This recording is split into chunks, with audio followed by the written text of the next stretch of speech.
Ongi etorri jaun Andreok. Guztion segurtasunerako eskertuko genizueke honako neurriak betetzea. Zuen eserlekuetan geratzea ekitaldia bukatu arte. Derrigorrezkoa da maskara jartzea. Ekitaldia bukatutakoan eserita jarraitzea aretoko arduradunen aginduei kaso eginez, aretoa pixkanaka hustu ahal izateko. Por su seguridad, les agradecemos que permanezcan en sus asientos durante el transcurso de todo el evento. Es obligatorio el uso de mascarilla. Cuando finalice el acto, atiendan las indicaciones del personal de sala sin levantarse, para facilitar el desalojo paulatino de la sala.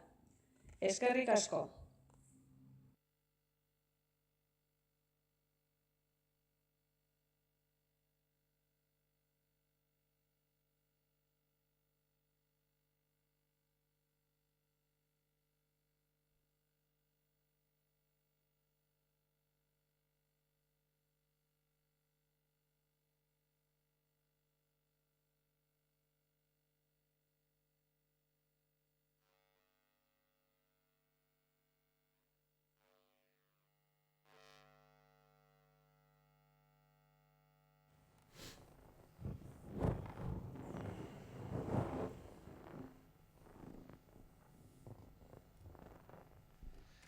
Tira, jaun Andreok, arratsalde guztioi, puntua da, has gaitezen, gure gaurko gonbidatuen lanari lehenbailen lekua egiteko, eta ez naiz luzatuko, ez da aurkezpen arruntetan eroriko ere, apartak direlako gure gaurko protagonistak islari jarreran eta musika jotzen jartzen direnean, eta dagoeneko prest ditugulako aurrera zuzenean hasteko.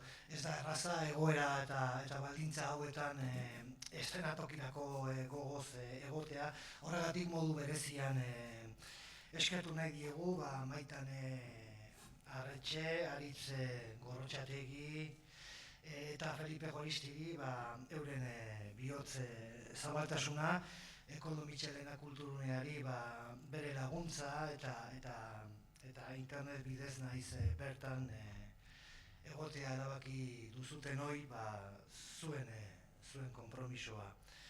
Guztioi mila esker horregatik guztiagatik. Udaberriko atarira Aritz Gorrotxategiren poesiaz loratuta atera nahi eta ezinik geratu ginen joan den apirilean, baina azkenean eta ostozko aterki edo musuko txikiarekin bada ere, bere poesiaren argi loa berreskuratuta sartuko gara udazkenaren bide zahar berrian. Beraz, poetika jardunaldietako bigarren aukera honi lotuta Aritz Gorrotxategiren poesiak, bere poesiari buruzko aintzin solasak, eta haren poesiatik edatutako musikak hartuko dute konfinamenduaren osteko gure lehen sormen ekitaldia. Aritz Gorrotxategi idazle eta poetak bere poemen errezitaldia eskainiko du gaurko sesioan.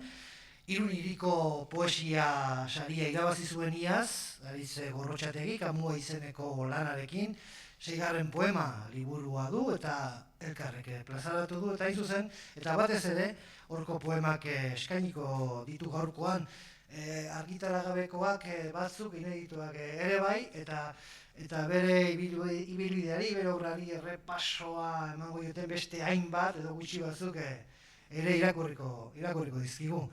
Eta irakurketa ditarteka laguntzeko zuzeneko musika prestatu du Maitane Arretxek, Irundarrak. Eta kontzerturako bere zerrendan denetatik interpretatuko du. Pixka Johann Sebastian Bachetik hasi eta Sofia Martínez Gasteiztar musikagile garaiki edainoko repertorioa joko du. Egun Euskal Herriko goi mailako musika zentroan, musikenen da ikasle maitan arretxe. Eskerrik asko, gure gonbidapena, onartzeagatik baina. Eta horren guztiaren aurretik, hitzaurrearekin dator Felipe Juanisti idazlea, poeta eta literatura aditua, zeinak gu Gorrotxategiren poetika oso ondo eta oso erraz ulertuko dugun egunera eramatea du helburu. Bidea markatzea baino askoz gehiago egingo du Ariz Gorrotxategiren bilbide poetikoan barrena. Hortaz, oinarriak jarrita daude eta unea da gaurko protagonistei hitza emateko. Mila esker. Eskerrik asko zuri ere.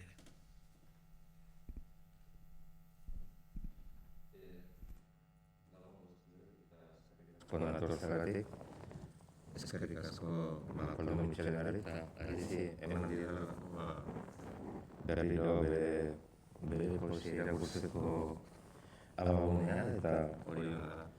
Eta poseluz esan nahi dut, gogoatzen ez dela pandemia horretiko egun batean nola egon ginen. Eta biolin jolea gaixotin izan zen poseluzek ez da du iruz. Ez egin ere zezetarki du, azetik, baina hemen gaude, eta eskerrik asko. Zaldiagatik hasiko naiz. Montaigne, 35 urte zituela, zalditik erori zen. Bizitza aldatu zitzaion eta horrek guri ere irakurle gisa, bizitza aldarazi zigun, ordudanik zordun garazaizkio eta Grezia zaharreko jakintxuek oinez zebiltzalarik pentsatzen eta hitz egiten zuten, elkarrekin edo zen nor bere buruarekin. Montaignek zaldiaren gainean nahiago. Zaldiaren gainean nagoela nek ez jaizten naiz handik izan ere hori da niretzat tokirik erosena osasuntsu edo gaixo gonda ere. Montaigne zalditik erori izan ez berriz, ez zen etxean itxiko eta zuk idatziko idatzi zuena. Hasieran zaldia izan zen. Turinen gertatu zen, 1889ko urtarrilaren 2an. Friedrich Nietzschek Carlo Alberto Plaza zerratu eta gurdi gidari batekin egin zen topo. Gidariak zaldia zigortzen ari zen. Animalia lurrean zeretzan. Nietzsche zaldiaren gana joan makurtu eta animalia bezarkatu zuen. Baso diotenez, Nietzsche egun horretan arrazoimena galdu zuen. Beste baso diotenez, egun horretan berreskuratu zuen. Kunderak, La levedad del ser liburuan dio, Nietzsche barkamena eskatu ziola zaldiari, gizakiaren izenean. Nik esango nuke Nietzschek gupide erakutsi eta justizia egin zuela bere izenean eta bere neurrian. Badu zerbait Turiniak, italiarra da, baina aire germaniarra du, Trieste bezala. Turinien bere buruan beste egin zuen Cesare Pavese poetak, guk maite dugun poeta triste bakarra. Ipuin zarra denok ezagutzen duzue, bazen behin zaldi bat, egurratza ari zen izatera. Zaldi ustua liburua 2007 argitatu zen ere Gorrotxategik. Liburu originala da. Esan nahi dut oso personala dela, eta ez bakoitzaren artean egia azaltzen zaigu, bera den bezala, edo bera orduan garai hartan, zen bezala goxea. Poesia da, baina izan ziteken enzegu mamitsu edo udazkena Buda arra honi txanda hartu eta goza guztia beste ara ikustarazten dizkigun honetan narrazio zateko dezakegu. Izan ere, narrazio hori eskatzen zaizkion araua betetzen ditu, hasiera du, segida du eta amaiera du. Zaldiaren historia kontatzen du, Homeroren garaitik ona, nola Ulisesi bururatu zitzaion egurrezko zaldia, Troiako ate barru Troiako ate baten aurrean uztea, eta soldadu betea. Zaldia ustu zenean, hiria hartu eta larrotu zuten kiskali arte. Egurrezko zaldiarena metafora jar daiteke. Zaldiaren sabelean ezkutatu eta bugaren izan gaitezke, inoren begirada gaizto edo txarrik jasan gabe gauean. Inor inguruan ez dagoenean, irtera egin dezakegu zaldiaren barrutik edo hiriko kale ustuetan barrena paseatu, hori egin dezakegu. Eta elkarri begiratu, zerua berez dakarren argiaren azpian. Hiriaren jabegin gaitezke inor hartu gabe, ez da ideia txarra, ez zinezkoa gabe. Izan ere, Ariz Gorrotxategi idazi den moduan, baina ez dugu ezagutzen beste odizerik gure ipika izkidazeko. Bada beste interpretazio ordea. Egia berak eragutzen diguna, sabelean jaio direnak ezkutatzen dira. Eta honi okoreko dezuen ezat liburu horren giltza den poema. Zaldia aragi eta oio eginda erdiz. Zaldia ustu da, eta zu berarekin. Zaldia ustu da, aragi eta oio eginda erdiz. Zutaz berdin barruko biak, eta odolak bare zulatu du zuzaren guztia. Zaldia ustu da, goizeko 3:00 zaldia ustu da, baina ez didate zu ikusten utzi eta orain haundiago da zuloa.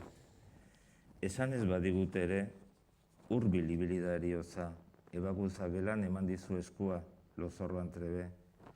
Esan ez badizu ere, bazenekien bera zela. Sabelean ozkailu bat sentitu duzu eta norbert ozkaka.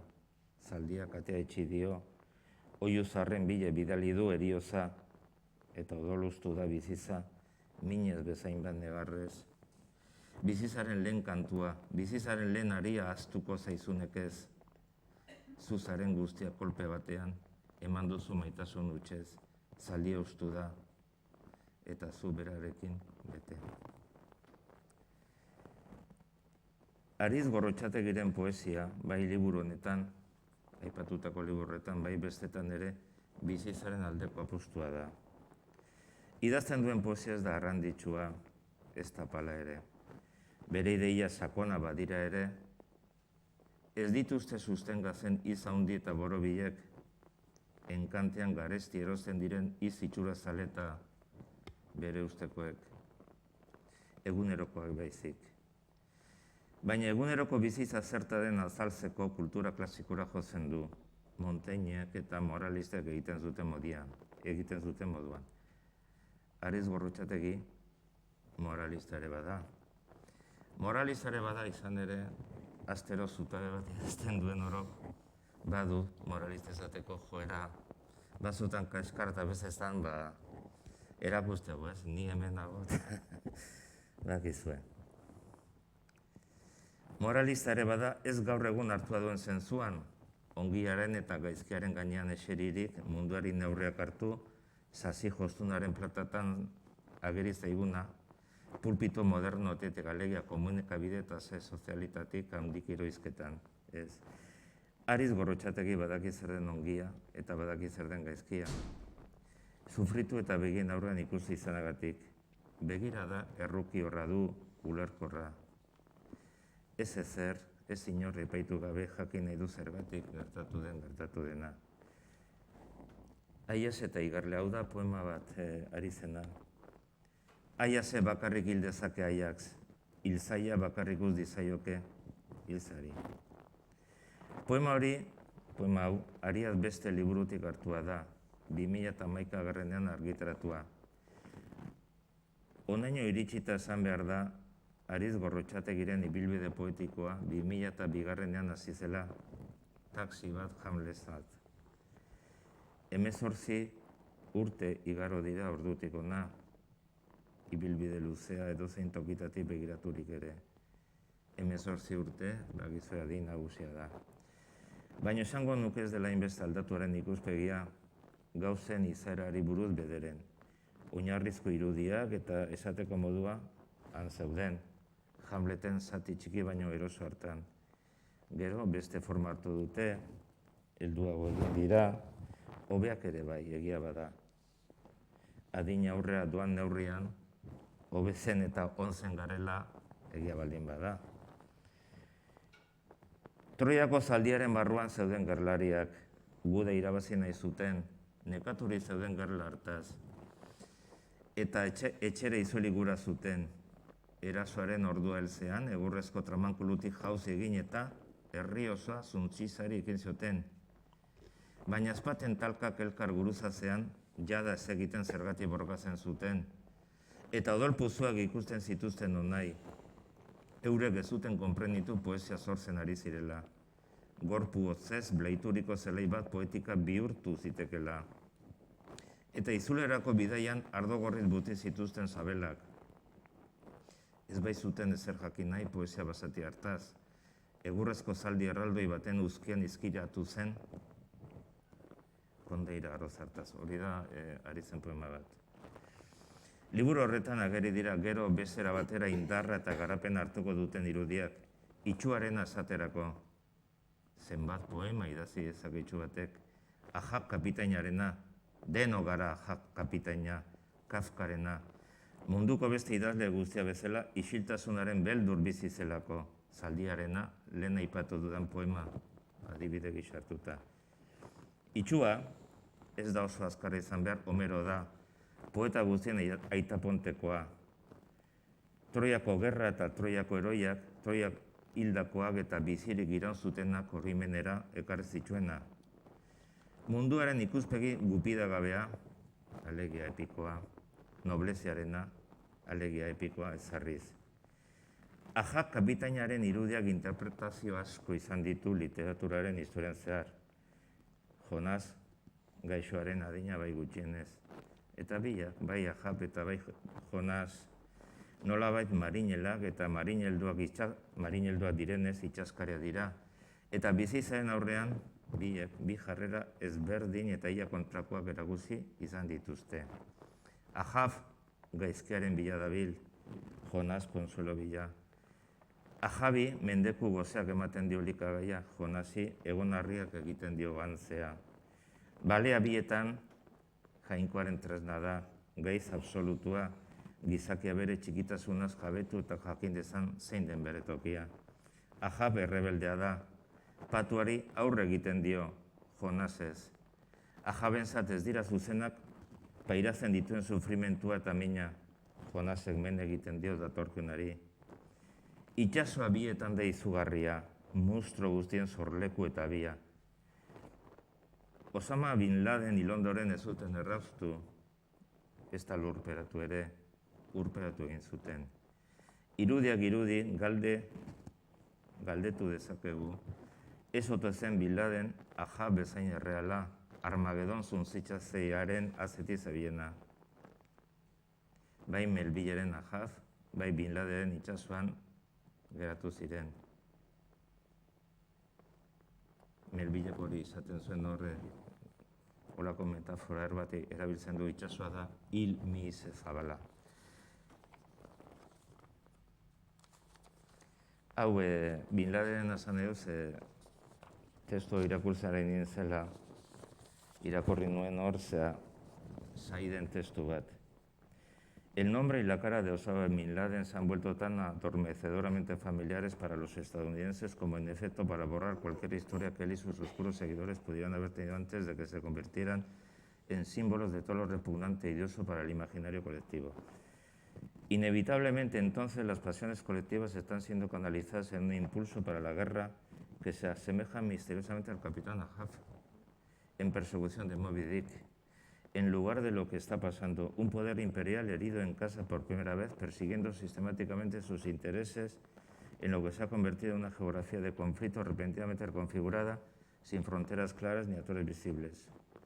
Los símbolos maniqueos y los escenarios apocalípticos están organizados con consecuencias futuras y restricciones retóricas lanzadas al viento.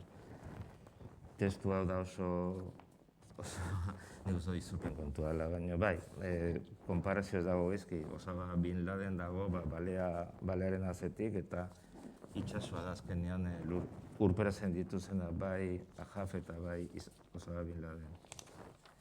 Beste gaia. Kafka eta isiltasuna gai ederra da zinez. Idale guztiok noiz edo noiz aurre egin dioguna. Zer da idazlearen isiltasuna? Zer da berez isiltasuna? Zergatik dugu idazten? Zer da artea? Hainbeste galdera. Gaurko saio honetatik kanpo dauden kontuak dira, baina esango nuke idazlea eta isiltasuna bat egiten direnean lortzen dela poema osoena. Nire kontua dira. Poema batean esaten du Aritz Gorrotxategik, alegia, Ariaz beste liburuan esaten du, artea ezin da esplikatu, ohitu egiten gara gezurrera, orain geltokian zaudela, nekatuta eta osajota, inork ikusten ez duen rapsoda itxu batek eman dizu eskua, haren kastakoa zara zu ere, itzuli zara etxera. Aritz Gorrotxategi Tolstoi ari da, baina idazitakoa balio dezake edozein literatur lan deskribatzeko eta izazteko. Minak eta oinazeak ekartzen digu benetan gure den izaera. Mina edo oinazea munduak ekarri digun gai nagusia dugu. Gainera, iruditzen zait filosofo bezalako gaia maitago badituzte ere, ala poza nola zoriona gizakiak konsolamendu beharra duelako dela. Itogarri zaion bakardadaren ariak askatu nahian dabilelako. Oinazeaz ez dira mintzatzen, arbuiatzen dute, non ez bat zaie jasangarri egiten. Minik gabe ez dago bizizarik, baina oinazeak ere bere mingoztasun horretan ez digu bizizaz gozatzeko aukererik ematen. Tolstoik, Arizek asko maite duen idazleak, galdetzen du Iban Ilitxi buruz ari delarik. Oinaze ote egia bakarra. Oinazea gorputza ez dela gurea oroitarazten digu bera baizik. Nirea aiz, nirea, oio egiten digu, eta kiribiltzen gara gure baitan. Gogo eta hauek etorri zaizki burura Aritz Gorrotxategiren Amua irakurtzen. Poesia liburu bat gogoeta egiteko bultzagarri ez bada, haurzaroko paisaia berreskuratzeko lagungarri ez bada, gure bizitzako une bat zurituz iresgarriago bihurtzeko ez bada, ez dakit, zertarako balio zaigun poesia. Balerik idatzi zuen, sakontasuna azalean dago. Esan nahi zuen ikuste, sakona dena adierazteko ez dela beharriz jasorik, izan tuztekorik, izan itepantekorik, ez da silogismo komplikaturik ere. Hain zen dena harina, eriozarik ez balego bat zela. Irakurri daiteke liburuan. Ariaz beste liburuan, eta horregatik esaten dut badagoela holako lotura bat liburu guztien artean, Ariaz beste liburuan idatzi zuen antzeko zaldia, hil, oraindik umeak bagina bezala. Eta deno dakigu zer esan nahi duen buruan gehiegin nekatu gabe. Nekazen ez diren izan dira zorrozenak, errazen iristen dira kontzientziara, handi begiztatzeko ikuspegi bat dena itxasu usain den ardo kolore Grezia zaharren antzera. Bizi ez dugunaren mina bezain garraza zaigu bizi zen, uzi ez diguten arena. Zergatik gara euskaldun eta somero garaiko greziar. Gorrotxategik argirako joera du iluntasun arbuiatuz. Esan nahi duen esaten du gehiagizko izi gabe. Edarra da, itxurakeriarik eta kosmetikarik gabe eta zuzentasuna gain hartzen dio korapilari. Ez dago bi aldiz segidan irakurri beharrik. Erio baita ondoen eskutatzen dakiena. Hau da azkeneko liburua, Amua liburuaz ari naiz, nerezat liburu guztien artean ondoen jotzen duena. Eta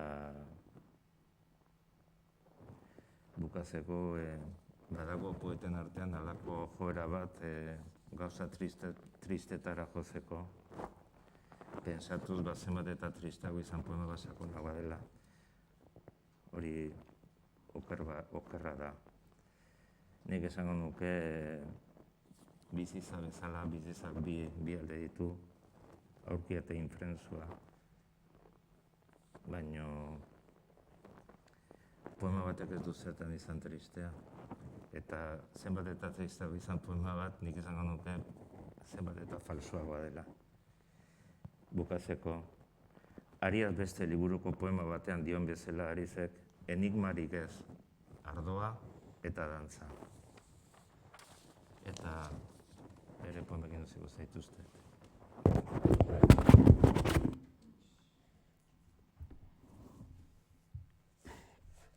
Bueno, mila esker etorri zareten guztiei, mila esker Feliperi hitz horiengatik.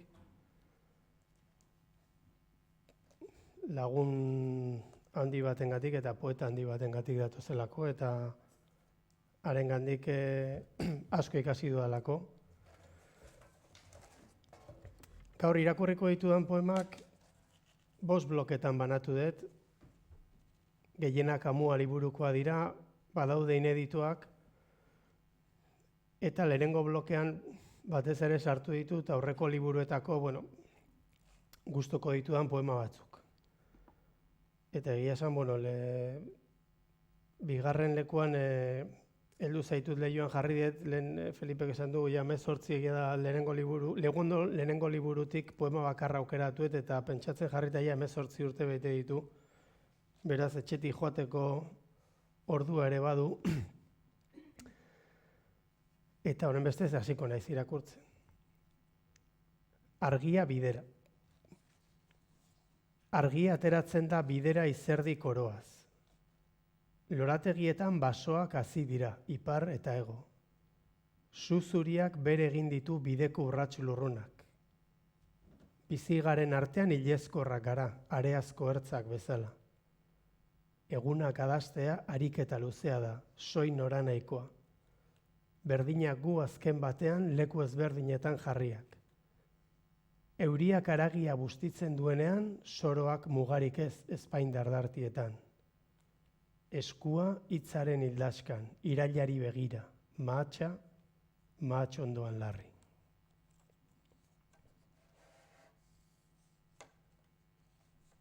Heldu zaitut leioan.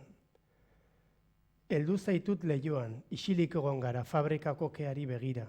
Inon ez zeuden itsasontziek, itxu-itxuan oialak zabaldu bitartean. Eta orduan galdetu didazu, zergatik egiten duen denborak iez.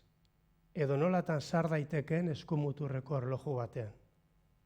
Hainbat galderak dira, erantzunik ez dutenak, denak ere zure espainetan hiltzatuak. Orduan esan nahi dizut maite zaitu dala, baina ezin zaitut konprenitu, eta leiotik harago zoaz, fabrikako kearekin nahastuz, eta ezin zaitut harrapatu, denbora bezalakoa baitzara. Biharko aria.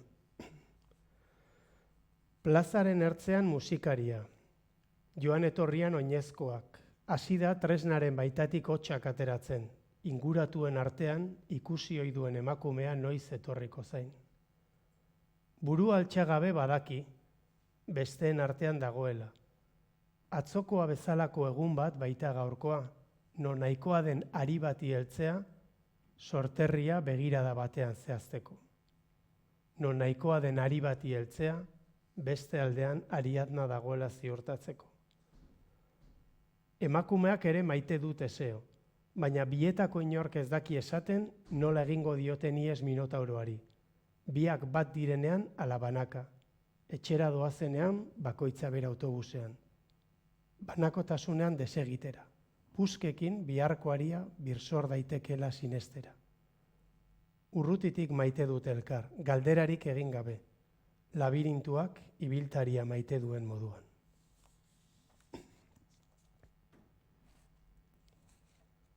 Gure epika izkiriatzeko.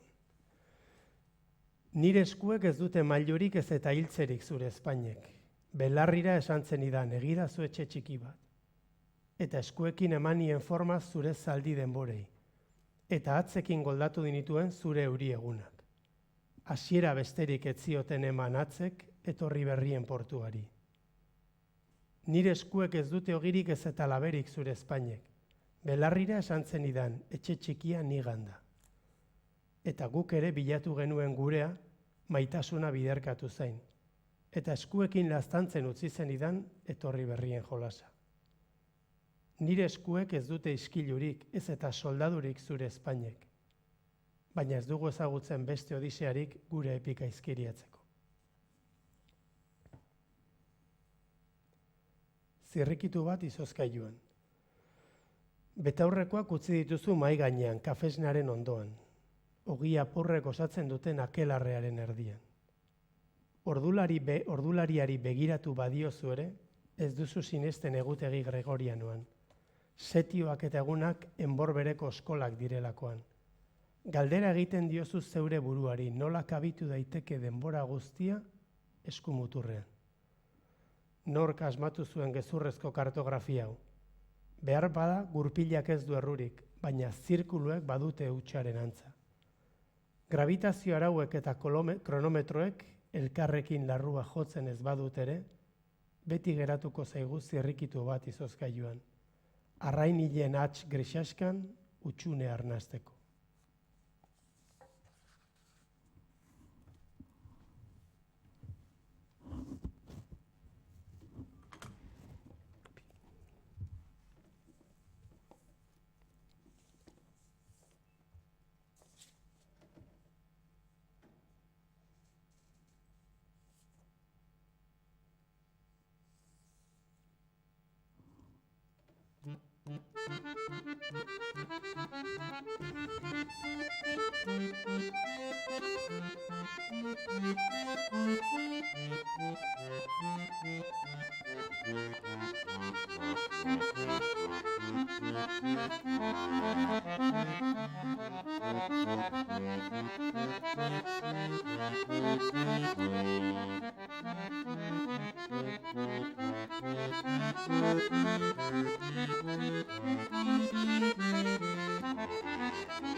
Orain Amuako 4 poema irakurriko izkizuet.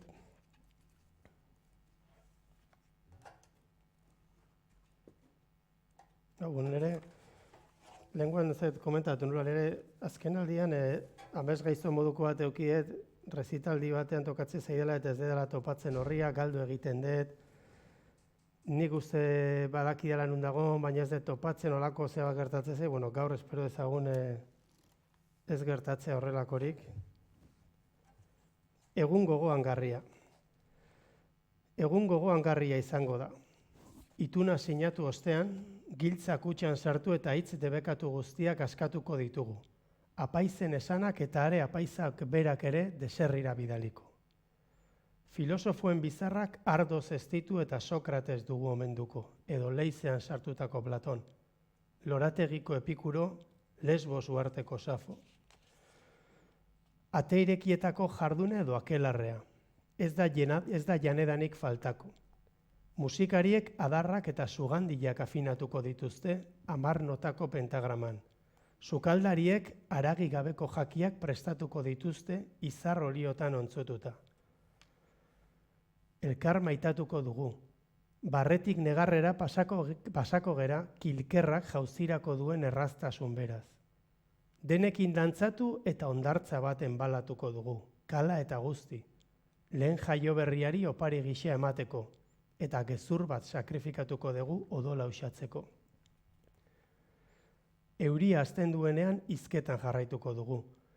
Gure hankanagiak ontzi bihurtuko dira, orain arteko minetik olatu emea multsuen gainean urruntzeko. Eragindako mina ahaztu eta lehen gora itzuliko da dena. Naiz ezer ez den jada berdina izango.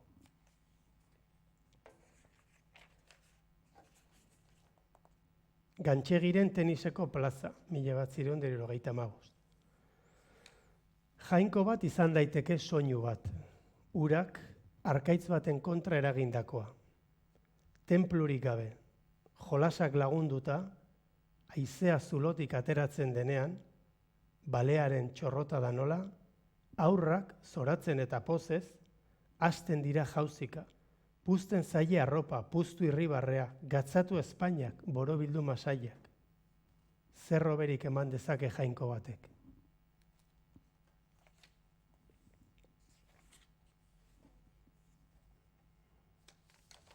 Konstantin. Konstantin pasardoa, begiratu hemendik itxaso hotzan marrazuri zernea. Emakumeen fruta azal gatzarekin nahasia. Azokaren buia sarkor eta burrun batsua. Izan enperadore una lebur batez. Gure oinetara dagoen auzoa erresuma ezin zabalagoa da. Ez mehartu bideak, ez denbora alferri galdu zenbaketetan, zein den arrotz eta zein ez, jakinaien. Ez gara nor leziotan azteko, ez geografiaz, ez etnologiaz. Soldaduak gogo biziz dabiltza mapa zarren peskizan. Hor konpon, aspaldi egin ginen gu insumiso. Utzi barrenari itxasaldian sartzen, elika dezala haizeak suzko aparra. Garen horri itxure eman, esirik gabe. Konstantin, ulertu duzu bizitzak zer esan nahi duen.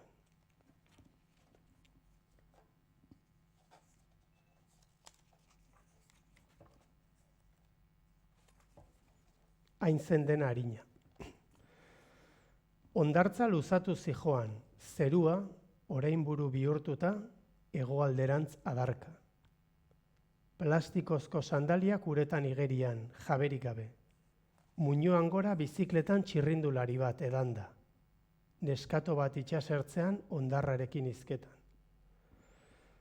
Ondo gogoan dut non geunden orduan, argazki bat ere atera genuen. Kanpalekura etzen Agamenon etorri, zu ezinen Briseida, ez da ni ere Akiles. Zeta beltzezko olatuek, katuantzeko zalutasunez laztantzen zizkiguten oinak. Zifra bat hitzeman genuen, elkarrekin igarotzeko. Barrezka hasi ginen gero, burutazioaren xalotasuna zela medio. Txalupa bat ere bazegoen, soineko bat ababorrean, gorputzaz galdezka. Hain zen den harina, eriotzarik ez balego bezala.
Jarraian datozen 5 poemak ere amuatik atereak dira.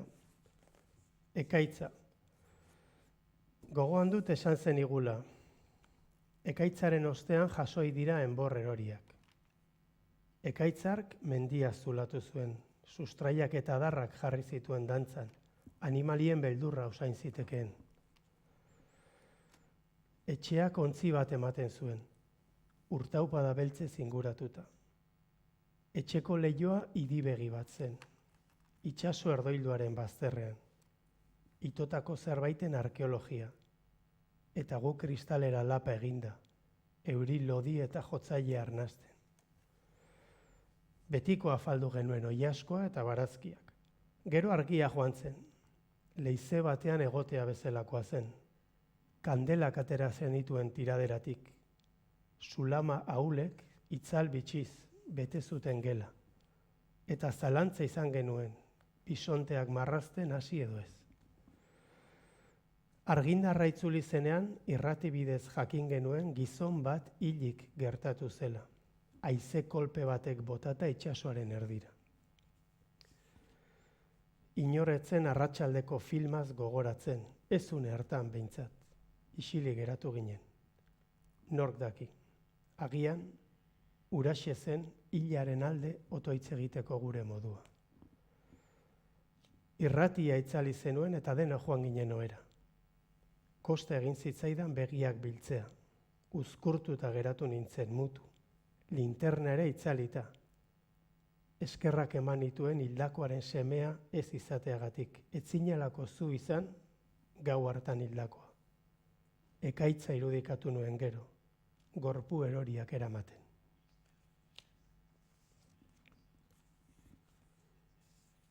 Axola izan zitzaigun hori. Euri adarrak itsasertzera, goizaren zuhaitza jaiotzen, ostoak ondarrerantz luzatzen. Pauso nomadak, antxetak, joandako bikoteenak, egur puskak, nork daki, agian zaldi batenak. Aurrak haiekin jolasean. Norbaitek arrastaka darama bere bakardadea. Ontzi bat, pisutsu egia, ekialdera okertzen, orein itxulako olatuen artean irristaka. Isiltasun errautsezkoa.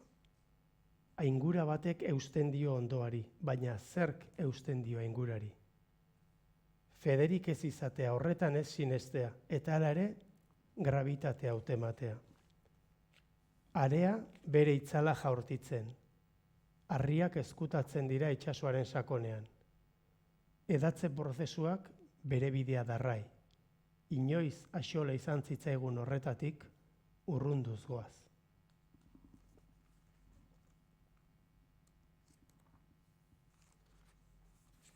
Igerian ikastea. Igerian bazoaz, hildakoak ikusiko dituzu itsasoaren ondoan. Beren zuloa dutenak, buruan. Igerian bazoaz, hildakoak ikusiko dituzu itsasoaren ondoan. Buruan zuloa dutenak. Bombek txiki-txiki egindakoak. Zure begien aurrean irristatzen dira, eta irristatu ahala atzean geratzen. Balsean bezala, lurra inoiz ukitu gabe. Kolore biziz jantzita, arrainekin jolasean, zure arreta bildu nahian doakie denbora. Ez utzi hemen bakarrik, edo antzeko zerbait ahoskatu nahian dabiltza. Hilik gaude, hilik gure jainkoak. Baina ezin duzu ulertu, garrasi itoa darie, urak moteldua. Laminek ez bezala, hildakoien ahotsek itsasbelarrak baizik ez dituzte erakartzen.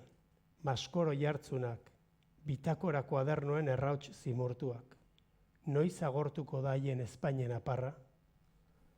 Badira zenbait urte igerilari gehienek bizkar estiloa aukeratu zutela. Ederragoa omen da zerura begiratzea. Txorien hegaldiekin liluratzea naiz ego bakarrak izan. Eta bide batez baita erosoagoa ere. Azken batean zailena igerian txukun aritzeko arnasketa ondo egitea baita. Historiaren lezioak. Fededun alistatu zinen laguntzeko asmoz. Bazenekien ordea gerra luzea izango zela, gezurrez eta trampaz josia. Gezurrak besteenak zirela, esan zizuten, eta zuk itxu-itxuan sinetxi. Maite, etzenuen maite zuri zenean inork minik ematea, inork inor hiltzea, baina beharrezkoa zela. Errepikatzen zenion zeure buruari, ala besteak ziren hori zabaltzen zutenak. Azken batean esandakoa betetzen zenuen, hori baino ez, aginduak. Azkar hasi zen gorrotoaren lorea, zirrikitu guztietan armi-armasareak bezain hilgarri. Gutxika ohartu zinen etzenuela bat egiten hasierako fedearekin, baina beldur zinen. Gauza jakina baita traidore garesti ordaintzen dutela. Zure ezagun hura hil zutenean ere, isilik geratu zinen. Naiz bazenekien arketzuela ezer txarrik egin. Alderdia bitan banatu eta erdi batek iskilua gaitzestean, gutxigatek etzinen ausartu zuere. Pauso txiki bezain astunura ematen. Hain zen indartsua zalantzaren arra. Orduan ere kritikotzat zenuen zeure burua. Egiari zor, beti izan duzu alakotzat. Orain bukatu da dena. Orain, ura guztia hasieratik gaitzetsi zutenen taldean zaude. Hala, hartaldean zaudela esatea ote egokiagoa. Historiak lezio bat eman dizu, naiz oraindik tematzen zaren, zuari lezioak ematen. Horretan ez zara aldatu.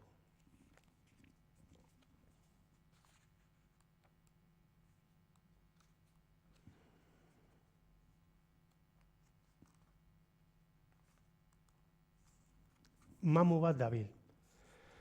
Mamu bat dabil Europan barrena. Karabana bat elurretan, patxada asimetrikoan. Inork ez dit ikusten. Naiz berunezkoak izan haien pausoak. Naiz breazkoak haien alkandurak. Eskafandrarik gabe hartzen dute arnasa. Ontzietako pintura atzean utzita. Marra luze gorri bat, etxerik gabeko maskorren gizan. Ez dira gurutzatuak ez turistak. Begira ari dira elorriak bide bazterretik. Gauetan hanka egiten dute galdutako ahotsen gana. Ponba estandetara, amets lepogabetuetara, Alepoko patio eta iturrietara, Limoiondo zein Mahatxondoetara. Latza da orainaren estena, gosearen umeroa. Airegeldiaren eskeletoa espainetan ozkaka. Insomnioa, bele bategan. Luze gabe hasi dira zurrumurruak, zer ote da karabana, barbaroen inbasioa, unoen itzulera, bisigodoen ordak ala Gengis-Khanen mongola. Egi aldatxoria pozoitzen dituztela. Mamu bat dabil ate itxien Europan barrena.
Orain, hiru poema irakurriko ditut Amua liburutik eta gero beste bi ineditu. Heriotza eskultore bat da. Heriotza motela izaten da sarritan, baina ez horratik baldarra. Kanpalekua jartzen du gaixoaren gorputzean, zaldiak eta katapultak arnasaren itsasertzean. Pazientzia gorrezinez ditu setiatzen gaixoaren beginekatuak, haren esku ezurtsuak.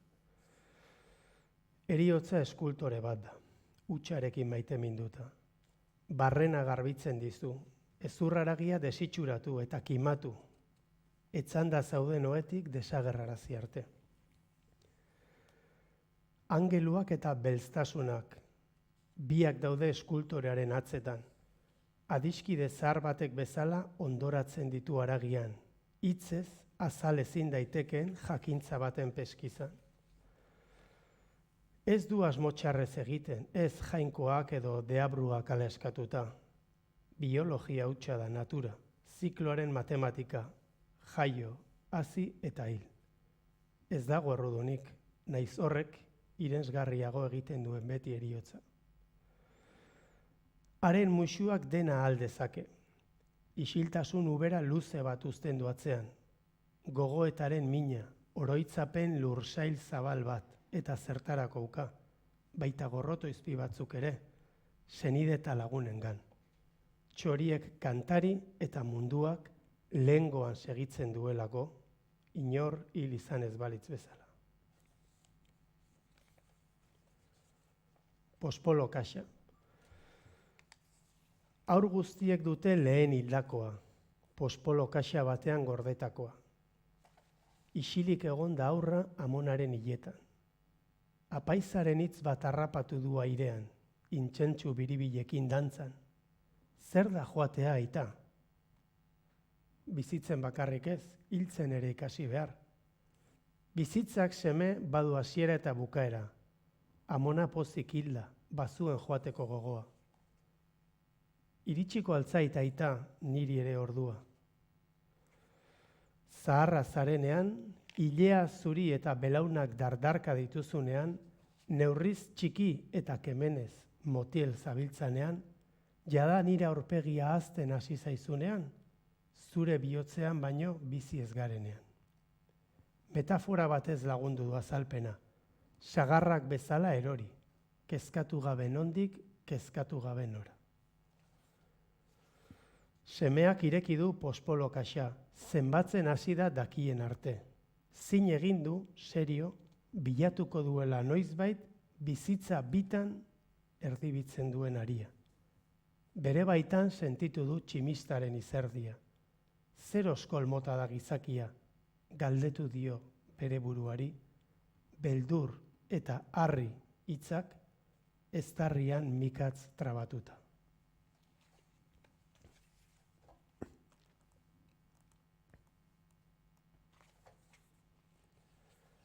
Zaldi igaro zen labore lurretatik. Zaldi igaro zen labore lurretatik, pauso motelez, presarik gabe. Upel bat ekarri zuen itsasoak, dozena bat sagar uretan kulunka, tantaz tanta. Betiko galderek ere indute lurra. Ez dakit zerraterako den.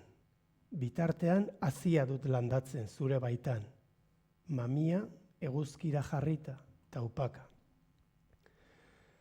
Zure soinekoa harrian zintzilik, oinutsik zu goizpartean igerilari, esnezurian murgil, eta ni fruta jaten zuri begira.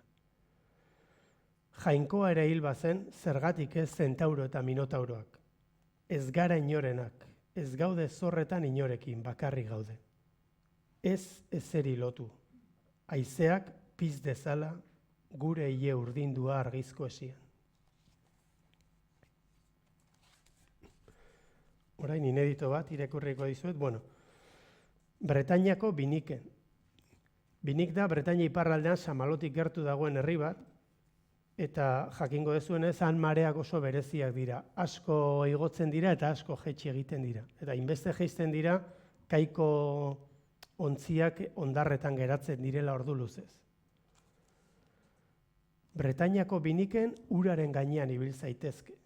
Mirari zantzurik gabe zapaldu ondarra, buztinezkoa eta iluna, baita ontzien artetik paseatu ere. Aurrera joan zaitezke lehen itsasoa zegoen tokiraino.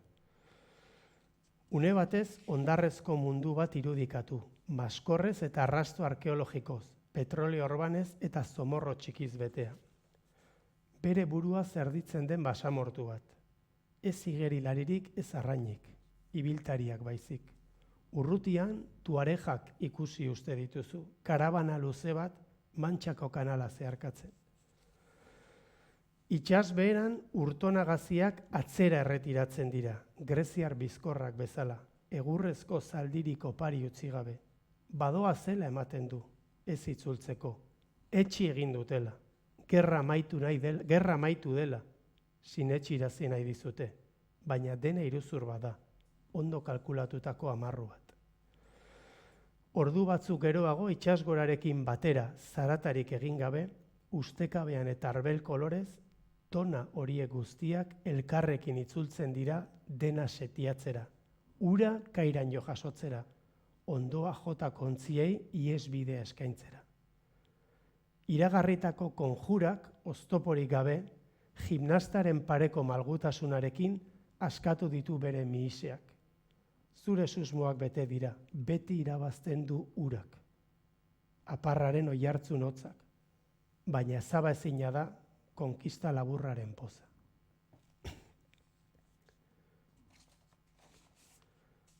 Eta beste hau ere ineditua da. Bizikletei utzi diegu kostaldera eraman gaitzaten.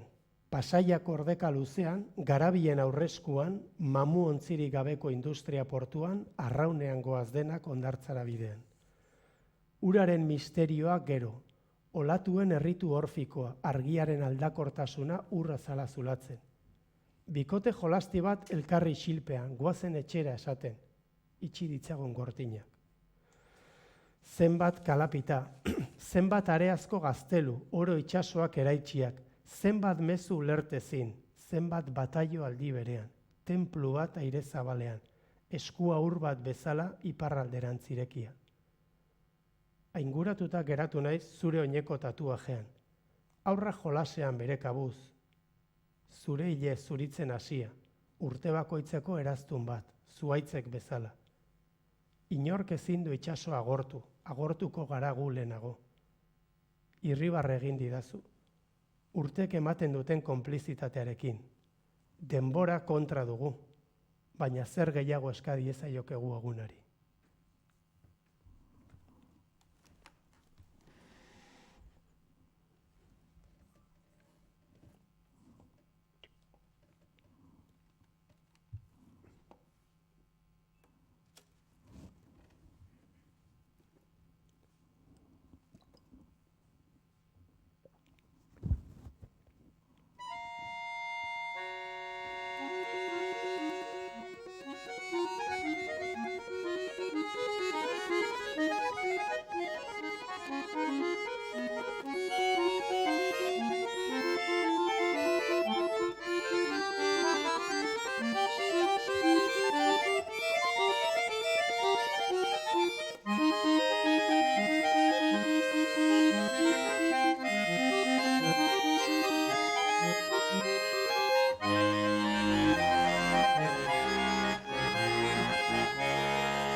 Eta bukatzeko azken poema blokea, 4 inedito eta poema bat Txidari Gorrazarre poema bildumakoa. Ontzi baten izurrak dirudite nire saietxek erradiografian. Astunak direla esan dit medikuak, trinkoak bezain zabalak, nora nahi noala ere, mantxon eramate. Ez omen dira uretan erraz ondoratuko. Arnasketa arazorik ez, ea zorabiatzen, nahi zen. Egia esan diot, itxaski handiko egunetan baino ez, naufragusaineko arratsaldeetan. Albistea ospatzeko neguko urrotzetan murgildu dut bularra. Ez zegoen inor ondartzen. Nire taupaden gainetik erradiazioaren sugeak azala mudatu du astiro. Garbi sentitu naiz berriz, hasteko prest. Ontziolara bidean, ardo usaina du haizeak, nio hartu gabe usatu dira galderak. Zen euskaraz ekibokori dago, zen aditza edo zen meditaziotik hurbil dagoen hitza, meditaziotik hurbil dagoen hitza. Igerilari baten, esango genuke, uhartera doan igerilari baten begirada da. Igerilariak airea du ehotzen. Muino bat irudikatzen du tenplu batean atxeden hartzen. Eguzkiak busti ditu bere besoen tolesdurak. Ez du erraldoirik ikusten ez errotarik. Itsasoa, ulermena zarago, jainkoaren oinetara doa beste zur baten bila. Akrobata behar du izan, masa hori guztia zeharkatzeko, aldi berean ibiltari eta soka. Ez daki zer entzungo duen, zer ahots, ze doinu, ze sakoneko kanta, tintoletez mintzo dire egunkariak ez itxaslaminez, baina badaki zurrumurru hoien artetik lebitatu beharko duela, baso batek bezala tximistaren gainetik. Pareko uhartea du helburu, ez besterik. Hor hasten da, hor da bukatzen bere sinesmena, enigma labur baten belar moztu berrian. Ez dago tresna esteniko gehiago, bera ere itsasoa da. Eta hau Txididari eskainitako poema bada. Txidida bere lekuan egontzen bai denboran bai espazioan. Harriaz eraiki zuen bakea, burdinaz senidetu langileak, orraztu zuen aparrezi gaitza, argitu sumendiaren sabela. Haizearen sustraiak bilatu zituen, itsaso izatearekin amets egin zuen. Taupada eta kolpe izan zen, herri izan zen, eta bidaiari bakarti ezagutza gainditzeko bidean. Heidegger ezagutu zuen, pertzepzioan sinistu, esperientzian baino gehiago. Angeluak eta txoriak biak zituen atzetan, bazekien adarrak ukitzen luzatu gabe besoak. Materiaren legeen pean hiltzen ikasi zuen, arrazoiaren mugak tolestu eta espazioa itxi zuen bere lanean. Etzen jainko bat, baina nekez bilatuko luke zeruak erramentario berik. Eta hau, ineditoa da, eta kasualidadez lehen Felipek aipatu du Pabese, eta Pabeseren heriotzari eskainitako poema bada, eta hain zuzen ere Feliperi eskainitakoa. Txesare du izenburua. 1900 abuztuak 27. Torinoko Roma hotela, 350 gela. Hiltze batek bestea. Belarria paretara itxatxiz gero, trena entzun daiteke joan etorrika. Urrutira joan zaio gogoa, Belboko muinoetara, izen bereko zakurrera. Gerran hildako lagunak zenbatu ditu hurrena. Bera etzen joan, asma alegatu zuen. Deabrua ikusi uste du udaren alea mozten, eder eta ikaragarri. Mahats biltzailea gero eta txikiagoak, Piamonteko zeru gariz bustian. Zer egingo zaio, ez du bizitzaz gozatzen ikasi. Etorriko da heriotza. 9 egun lehenago honakoa idatzi du bere egunkarian. Honek guztiak nazka ematen du. Hitzik ez, keinu bat, ez dut gehiago idatziko. Baina areago pentsatu du, ez naiz gehiago biziko. Ondo ez existentziala esaten zaio. Konstantzek eta berak bertan bera utzi dute bien arteko harremana. Estrega sariak ez dio asmoa burutik kendu, bizitzeak nekatzen du. Ez du harririk aukeratu, ez itsasoko urik. Ez du bere burua inora botako. Heriotza irentsiko du dosi txikietan eta zain geratuko da. Nekazariak eta langileak, burkideak eta antzezleak, fikziozkoak zein ezurraragizkoak, denak hasi dira nazten bere oroimenea. Entzun duzu sartzen, Cesare, idatzi zenuen bezala, eta zure begiak izango ditu. Eta hala ere ez zaitu ez ustean harrapatu. Aspalditik zenbiltzanaren zain, ura eta zu, ia muinka zaudete. Horren adiskide zarrak azken agurrean bare. Hiltzen da matxa eta ardo bihurtu. Ia 7 hamarkada geroago, Xixongo taberna honek zure liburu ezagun baten izena darama Cesare, La Bella Estate. Konpainia noblean gore igo ditugu kopak. Uda datorren bezala etorriko da heriotza. Erabaki dugu tristeak betiko urruntzea. Ardoarekin sinatu dugu zeu izango zarela salbuespen bakarretakoa. Eta bukatzeko Platonen Xabalina izeneko poema bat, baleak idei bai Felipe, bai Juanra, bai Peiori, gaur etorri ezin izan duela, eskainitako poema bat. Tabernak Alex zuen izena, eta greziar agintari handiaren deitura bazuen ere, Donostian zegoen, erregina katolikoen auzoan. Lelo bat ere bazuen, gorri biziz, mostradore atzeko horman, Iliadako esaldi bat ardoari buruzkoa. Eta ardoaz mintzatu bakarrik ez, edan ere egiten genuen. Eta endekasilaboren bat noizbenka bota, korroka. Platon jaurti urrutira Xabalina. Zerbitzariak tunikari gabe eta alde batetik bestera zijoazen igerian, eta tantaka ateratzen zuten mamagoxua, metronomo baten laguntzaz. Ondo pentsatuta, bazuen tabernark balea ezurdura baten antza, katakonba baten gatzu zaina, urpeko mundu baten arintasuna.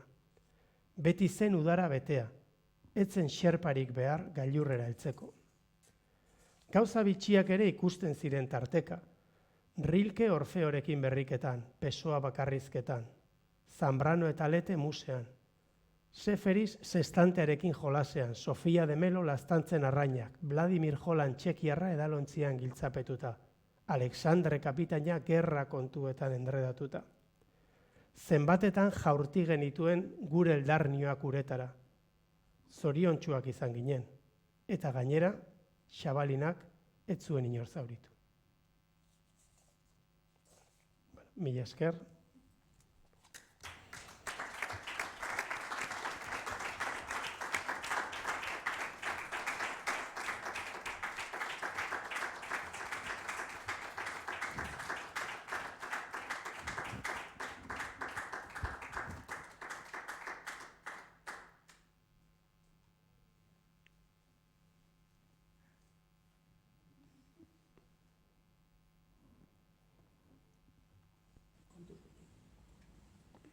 Bueno, ez dakit orain normalan, kontzertuetan eskatzen da beste bat, eta hori, eta baina, bueno, hemen...